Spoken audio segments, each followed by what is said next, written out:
আপনার রাসূলের উপর ঈমান আনার পরে আপনার রাসূলকে ইজ্জত করা, সম্মান করা, সহযোগিতা করা আমাদের জন্য ফরজ। ও আল্লাহ রে, আপনার হাবিব দু জাহানের বাদশা নবী আমার জানুর মধ্যে আছে, আমি ডাকতে পারতেছি না, আমার কলিজা তো দরবর করতেছে, এখন আমার জান চলে যাবে, আমি মনে হয় আর কিছুক্ষণের মধ্যে আমি দুনিয়ার ত্যাগ করব, দুনিয়ার পৃথিবীর আলো ত্যাগ করব, আমি চলে যাব।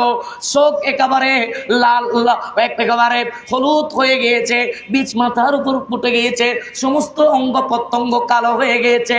সিদ্দিক আকবরের দুই চোখের পানি গড়িয়ে গড়িয়ে দাঁড়ি হয়ে আমার রসুল পাকের ওয়াদুহা চেহারা মুবারকের উপর যখন পড়লো, পড়ার সাথে সাথে আমার রসুল চক্ষু মুবারক যখন খুললেন, সিদ্দিক আকবরের কান্না দেখে আমার রসুল তাড়াতাড়ি উঠে বলতেছে, ও সিদ্দিক তোমার কি হয়েছে?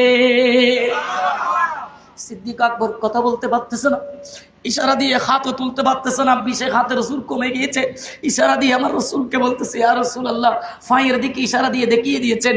আমার রসুল যখন ফাঁটা নিয়ে দেখতেছেন ওইখানে একেবারে এমনভাবে কামড় দিয়েছে, এখানে কোনো সমান রাখে নাই, একেবারে ক্ষত বিক্ষত করে ফেলেছে। আমার রসুল বলতেছে, সিদ্দিক তোমাকে সর্ব কামড় দিয়েছে?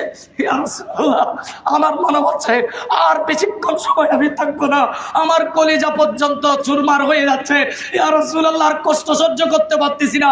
আমার রসুল বলে, সিদ্দিক ওয়েট করো, তুমি এখনো তুমি যাবে না, তুমি রহমতুল লিল আলামিনের সাথে আছো।